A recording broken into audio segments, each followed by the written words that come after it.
Hello everyone, welcome to Samarth classes. Rajasthan geography की हम बात करें तो राजस्थान ज्योग्राफी में हम टोटल 4 चैप्टर कंप्लीट कर चुके हैं। जिन बच्चों ने नहीं देखे हैं यहाँ पे आई पे आप जाके देख सकते हैं। ठीक है, आज हमें 5th चैप्टर जो देखना है वो वेरी वेरी इंपॉर्टेंट है। यदि राजस्थान के आप कोई भी एग्जाम दे रहे हैं, क्यों इंपॉर्टेंट है?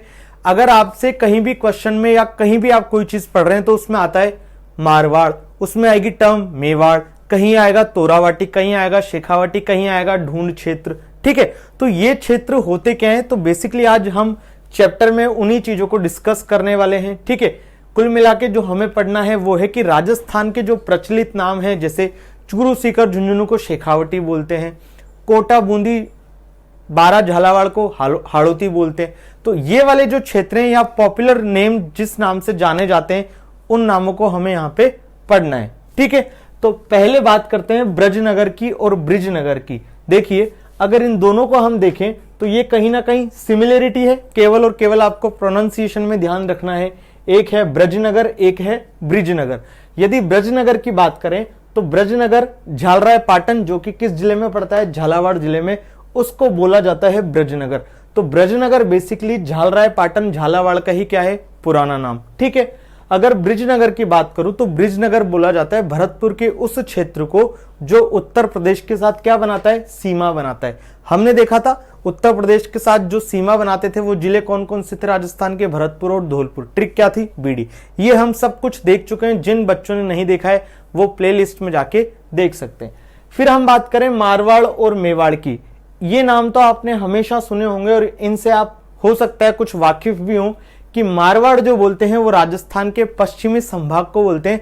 पश्चिमी संभाग, अभी जो हमने प्रीवियस लेक्चर देखा था उसमें हमने यही देखा था कि राजस्थान के संभाग होते क्या है, डिविजन्स ऑफ राजस्थान क्या है। उसमें हमने जो वेस्टर्न डिवीजन देखा था, राजस्थान का पश्चिमी संभाग देखा था, वो क्या था? जोधपुर संभाग। कितने जिले थे उसमें? 6 जिले। जिलों की संख्या की दृष्टि से जो जोधपुर संभाग था वो राजस्थान का सबसे बड़ा संभाग था। क्षेत्रफल की दृष्टि से भी ये राजस्थान का सबसे बड़ा संभाग था। और क्या चीज बताई थी मैंने कि यहाँ की साक्षरता दर क्या है? सबसे कम। ठीक है, 2011 की जनगणना के अनुसार। तो उसी हम जोधपुर संभाग की बात कर रहे हैं। तो मारवाड़ जो होता है वो जो जोधपुर संभाग है उस पूरे को हम मारवाड़ भी बोल सकते हैं। तो राजस्थान का पश्चिमी संभाग इट मींस जोधपुर संभाग, उसको हम क्या बोलते हैं? मारवाड़ संभाग। अब मारवाड़ संभाग है तो वहां पर कौन सी बोली बोली जाएगी? मारवाड़ी। कौन सी बोली बोली जाएगी? मारवाड़ी। तो मारवाड़ में मारवाड़ी बोली जाती है। और मारवाड़ किस क्षेत्र को बोलते हैं? राजस्थान के पश्चिमी संभाग, जिसमें 6 जिले आते हैं। बोलो क्लियर है? उसके बाद आता है मेवाड़। मेवाड़ बोलते हैं उदयपुर और चित्तौड़गढ़ को। तो जो उदयपुर और चित्तौड़गढ़ के जिले हैं उनको हम मेवाड़ बोलते हैं। और कुछ भीलवाड़ा और कुछ राजसमंद का जो एरिया है उनको भी हम मेवाड़ में ही शामिल कर लेते हैं। अगर मेनली हम बात करें तो उदयपुर और चित्तौड़गढ़ मेवाड़ में आते हैं। आपको इतना सा याद रख लीजिए। ठीक है, ये इसलिए हमें पढ़ना जरूरी क्योंकि राजस्थान के हर एग्जाम में और हर चैप्टर में, हर सब्जेक्ट में कहीं ना कहीं यूज होते रहेंगे। तो एक बार हम इन टर्म्स के बारे में समझ जाएंगे तो हमारी जो राजस्थान की लेके जो अंडरस्टैंडिंग है वो इजी हो जाएगी। ठीक है, उसके बाद 5th नंबर पे आता है मेरवाड़ा। अभी हमने देखा मारवाड़, अभी हमने देखा मेवाड़। तो मेरवाड़ा क्या करता है? मारवाड़ और मेवाड़ को जोड़ता है, आपस में कनेक्ट करता है। तो कनेक्ट करने का काम कौन कौन से जिले करते हैं? तो अजमेर और राजसमंद करते हैं। तो अजमेर और राजसमंद को मेरवाड़ा कहते हैं, या मारवाड़ और मेवाड़ को जो जोड़ने की कड़ी है वही क्या है? मेरवाड़ा। तो आप इतना सा याद रख लीजिए। जैसे हम कई बार यूज करते हैं, राम खेल रहा है, श्याम खेल रहा है, फिर हम बोल देते राम और श्याम खेल रहा है। तो जो और आया यहाँ पे, एंड आया, ये क्या कर रहा है? दोनों के बीच में कंजंक्शन का काम कर रहा है। सेम यहाँ पे मेरवाड़ा, अजमेर मारवाड़ और मेवाड़ को क्या कर रहा है? जोड़ने का काम कर रहा है। तो मेरवाड़ा हो गया, मारवाड़ और मेवाड़ को जोड़ता है। फिर हम बात करते हैं मेवात की। ये आपने सुना होगा कि मेवात जो बोलते हैं हम अलवर और भरतपुर क्षेत्र को बोलते हैं। अलवर और भरतपुर क्षेत्र को बोलते हैं। यहां पे कौन सी जाति रहती है? मेव जाति। कौन सी जाति रहती है? मेव जाति। मेवात क्यों बोलते हैं अलवर भरतपुर को? क्योंकि इससे हरियाणा क्षेत्र क्या होता है? हरियाणा जो है उसके साथ सीमा बनाते हैं अलवर और भरतपुर। हमने देखा था जय भजो हनुमान शेखावटी आए, ये सबने पढ़ा हुआ है राजस्थान के, जब हमने सीमाएं पढ़ी थी, अंतरराज्यीय सीमा। ठीक है, तो मेवात बोलते हैं अलवर और भरतपुर को, जहां पे कौन सी जाति निवास करती है? मेव जाति। उसके बाद बात करें मेवल की। तो देखो डूंगरपुर और बांसवाड़ा ये क्या है? राजस्थान के दक्षिणी भाग है, दक्षिणी जिले हैं। तो राजस्थान के जो दक्षिणी जिले हैं उनके बीच में क्या है, एक पहाड़ी क्षेत्र है, उसको हम बोलते हैं क्या, मेवल। ठीक है, तो राजस्थान के दक्षिणी भाग या डूंगरपुर और बांसवाड़ा के बीच का जो पहाड़ी क्षेत्र है उसको हम बोलते हैं मेवल। बोलो क्लियर है। उसके बाद बात करें भोराट की। भोराट क्या है, एक पठार है। सबसे पहले तो आपको समझना पड़ेगा कि भोराट क्या है, पठार।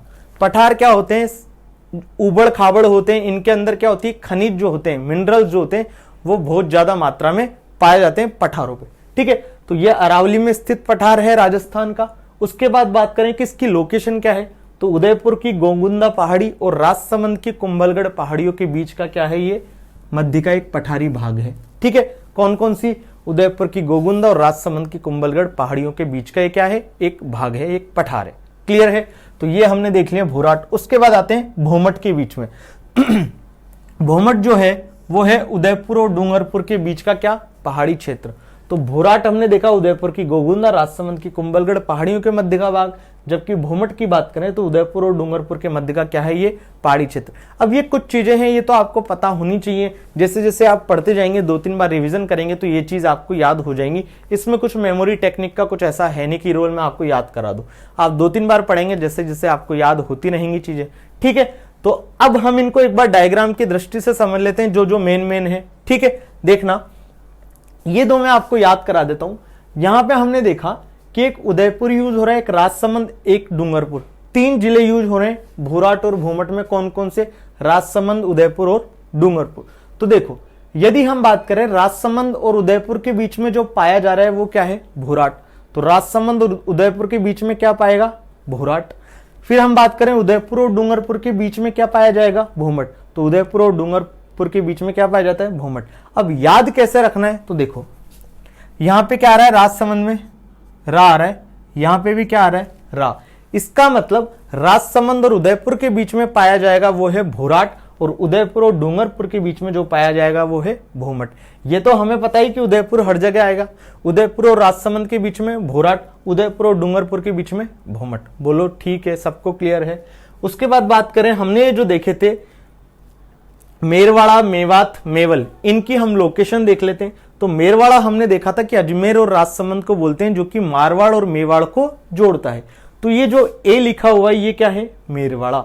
ठीक है, सबसे पहले आएगा मेरवाड़ा, क्योंकि कई बार ऐसा हो सकता है कि आपको पूछ ले मेरवाड़ा, मेवात, मेवल, इनका क्या है, उत्तर से दक्षिणी में इनको जमाओ, अरेंज करो। तो ये चीजें आपको पता होंगी। तो यदि आपको पता है इनका लोकेशन मैप में तो फिर भी आप कर सकते हो, लेकिन मैं आपको अभी के अभी बता दूं तो ज्यादा बेटर, आपको ज्यादा चीजें अच्छे से समझ आएगी। तो ये जो ए है वो क्या है, मेरवाड़ा।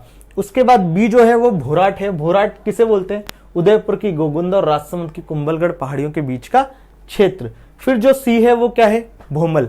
भोमल क्या होता है, देखो भोमट, भोमल, ठीक है, ये होता है उदयपुर और डूंगरपुर के मध्य का पहाड़ी क्षेत्र। तो ये हो गया। उसके बाद मेवल की बात करें तो मेवल ये हो गया डूंगरपुर और बांसवाड़ा के मध्य का पहाड़ी क्षेत्र।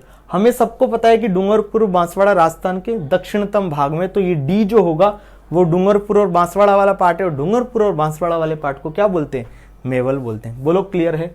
उससे पहले क्या था, ये भोमट है भाई, ठीक है, भोमट कर लीजिए इसे। ठीक है, तो ये हमने देखा राजस्थान के कुछ प्रचलित नाम। अब हम नेक्स्ट स्लाइड में और पढ़ने वाले हैं 6-7 प्राचीन नाम या प्रचलित नाम या क्षेत्रीय नाम। चलिए, तो अब हम जो देखने वाले हैं, बाकी जो बचे हैं वो देख लेते हैं।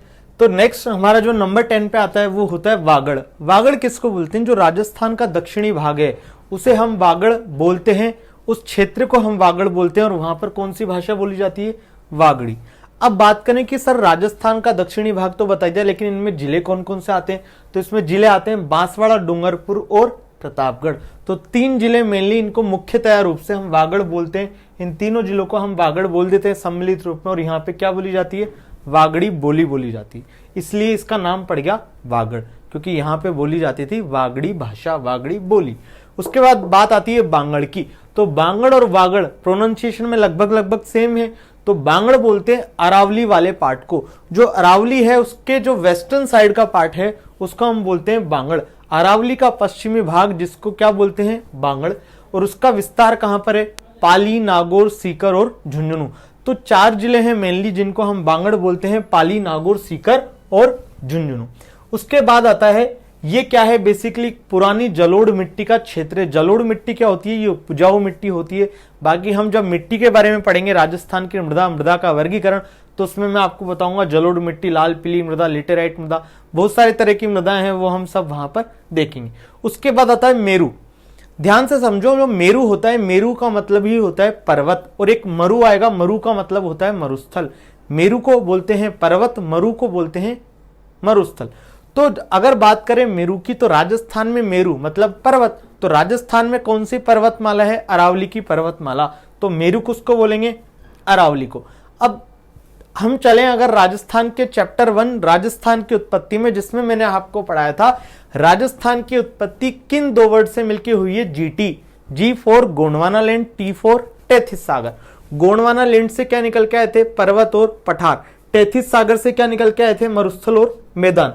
अब यदि इसकी बात करें अरावली की, तो इसका निर्माण किससे हुआ है, किस वर्ड से हुआ है बताइए, इसका हुआ है जी से, गोंडवाना लैंड से। तो राजस्थान में मेरू अरावली को बोला जाता है, और ये गोंडवाना लैंड का ही क्या है, भाग। ये हम पहले डिस्कस कर चुके, इसलिए मैंने यहां पे दोबारा नहीं लिखा। तो अरावली किसका पार्ट है, गोंडवाना लैंड का पार्ट है, और राजस्थान का क्या है, प्राचीनतम भाग, ओल्डेस्ट पार्ट। क्लियर है। तो वो चैप्टर 1 में हम डिस्कस कर चुके हैं। मेरू किसको बोलेंगे, अरावली को, क्योंकि मेरू क्या है, पर्वत। मरु की बात करें तो मरु होता है मरुस्थल। तो मरुस्थल क्या है, राजस्थान का पश्चिमी भाग। राजस्थान का जो पश्चिमी भाग है वो सब क्या कहलाता है, मरुस्थल। अब वो कैसा है, शुष्क प्रदेश है, मतलब उसमें वर्षा 25 सेंटीमीटर एनुअल से भी क्या होती है, कम होती है। तो उसको बोला जाएगा, तो क्या बोला जाएगा, पश्चिमी शुष्क प्रदेश। पश्चिमी प्रदेश तो है ही, लेकिन वो कैसा है, शुष्क, वहां पर बारिश नहीं होती। तो पश्चिमी शुष्क प्रदेश क्या हो गया, राजस्थान का मरुस्थल। अब मरुस्थल की बात करें तो मरुस्थल की उत्पत्ति कहां से होती है, टेथिस सागर से। जीटी, जी से निकले थे पर्वत पठार, टी टेथिस सागर से क्या निकले थे, मैदान और पठार निकले थे, मैदान निकले थे, पर्वत पठार तो निकले थे जी से, मैदान और मरुस्थल निकले थे टी से। ये हम देख चुके हैं। तो टी टेथिस सागर का ही ये पार्ट है, कौन सा, मरुस्थल। इसलिए मैंने यहां पे डिस्कशन नहीं किया, क्योंकि हम पहले पढ़ चुके हैं। उसके बाद आता है योद्धे। योद्धे क्या है, राजस्थान का जो उत्तरी पार्ट है उसे हम बोलते हैं योद्धे। किसे बोलते हैं, योद्धे, राजस्थान का उत्तरी भाग। इसमें कौन कौन से जिले शामिल होते हैं, गंगानगर और हनुमानगढ़। गंगानगर, उसके बाद हनुमानगढ़। तो राजस्थान के श्री गंगानगर और हनुमानगढ़ जिले को सम्मिलित रूप से क्या बोला जा सकता है, योद्धे। बोलो क्लियर है। उसके बाद बात करें मत्स्य और मत्स्य संघ, सूरसेन और डांग। ये चारों यदि एक समझ में आ गया तो आपको चारों समझ में आ जाएंगे। इनकी ट्रिक ABCD में छुपी हुई है, ध्यान से समझना। ये जो मत्स्य है वो किसको बोलते हैं, ये है, ए का मतलब है यहां पर अलवर, बी का मतलब है भरतपुर, डी का मतलब है धौलपुर। ए का मतलब अलवर, बी का मतलब भरतपुर, डी का मतलब धौलपुर। राजस्थान का पूर्वी वाला जो जिला है, ईस्टर्न डिस्ट्रिक्ट है, वो कौन सा है, धौलपुर। राजस्थान का सबसे छोटा डिस्ट्रिक्ट वो कौन सा है, धौलपुर। सब पढ़ चुके हैं हम। तो मत्स्य किसको बोलते हैं कि जो अलवर है, अलवर का दक्षिणी पश्चिमी भाग, इसको क्या बोलते हैं, मत्स्य बोलते हैं। अलवर के दक्षिणी पश्चिमी भाग को क्या बोला जाता है, मत्स्य। इसकी राजधानी क्या हुआ करती थी, बेराट। वर्तमान में उसी बेराट का नाम क्या है, विराटनगर।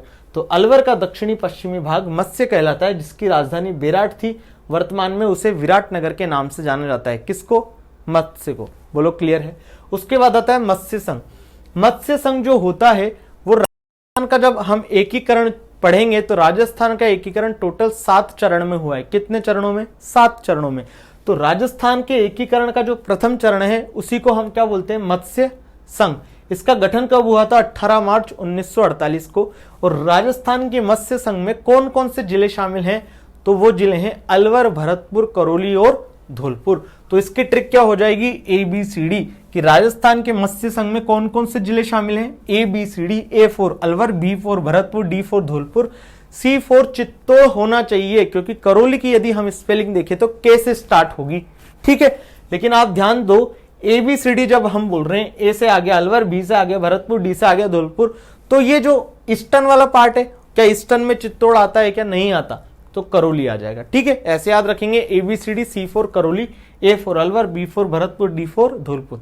तो राजस्थान के मत्स्य संघ में 4 जिले शामिल हैं, ABCD। बोलो क्लियर है, बढ़े आगे। नेक्स्ट आता है सूरसेन।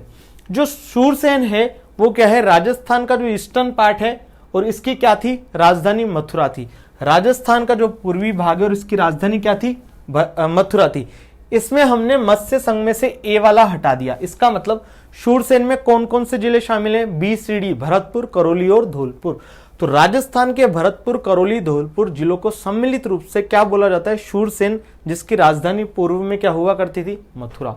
ठीक है, उसके बाद आता है डांग। डांग किसको बोलते हैं, चंबल नदी का जो बीहड़ क्षेत्र होता है जहां पर सर्वाधिक अवनाली का अपर्दन होता है। अब ये क्या होता है अवनाली का अपर्दन, बीहड़ क्षेत्र क्या होता है, उबड़ खाबड़ समझ लीजिए आप। ये बाद में हम जब अपवाह तंत्र पढ़ेंगे, ड्रेनेज सिस्टम पढ़ेंगे राजस्थान का, तो उसमें डिस्कशन कर लेंगे। तो डांग बोलते हैं चंबल नदी के बीहड़ क्षेत्र को। ठीक है, अब ये चंबल नदी का बीहड़ क्षेत्र, उसमें भी किस किस डिस्ट्रिक्ट को बोलते हैं, तो CDSM, करौली, धौलपुर। और करौली, धौलपुर में हम एक और जोड़ देते हैं, सवाई माधोपुर, जहां से ये समर्थ क्लासेस आपके लिए वीडियो बना रहा है। तो CD+SM या SWM सवाई माधोपुर, करौली, धौलपुर, सवाई माधोपुर, इन तीनों जिलों को हम किस में शामिल करते हैं, डांग क्षेत्र में। क्लियर है?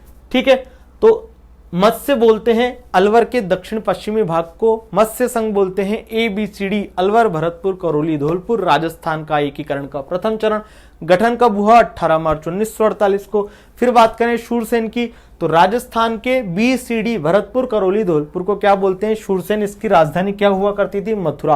फिर डांग की बात करें तो चंबल नदी का जो बीहड़ क्षेत्र उसको हम डांग बोलते हैं, करौली, धौलपुर आएंगे और एक और जोड़ देंगे, सवाई माधोपुर। याद कैसे रखेंगे मेरे साथ देख लो एक बार। अगर मत्स्य संघ की बात करें तो मत्स्य संघ में हम क्या बोल देंगे, A+B+C+D। ठीक है, यदि शूरसेन की बात करेंगे तो उसमें हम बोल देंगे B+C+D। यदि हम डांग की बात करेंगे तो उसमें बोल देंगे C+D। देखो यहां से A हटा दिया, यहां से B हटा दिया और यहां पे एक और जोड़ दूंगा मैं, SWM। ठीक है, बोलो सबको क्लियर है? तो ये जो ऊपर वाला है ये है मत्स्य संघ, ये है शूरसेन और ये है हमारा डांग। बोलो सबको क्लियर है? तो ये हमने देख लिया चैप्टर 5 का पार्ट 1। चैप्टर 5 का पार्ट 2 हम नेक्स्ट लेक्चर में देखेंगे। आई होप आपको पूरे वीडियो हमारे समझ में आ रहे होंगे। यदि आपको हमारे वीडियो पसंद आते हैं, आपको जो कंटेंट है वो अच्छा लगता है, पढ़ाने का स्टाइल अच्छा लगता है, तो आप ज्यादा से ज्यादा लाइक कीजिए, शेयर कीजिए, कमेंट सेक्शन में कमेंट करके जरूर बताएं। ठीक है, और यदि आपने अभी तक टीका नहीं लगवाया, आपके वहां पर अवेलेबल है, तो प्लीज जाके आज ही लगवाइए। अपना ख्याल रखिए, बाय बाय।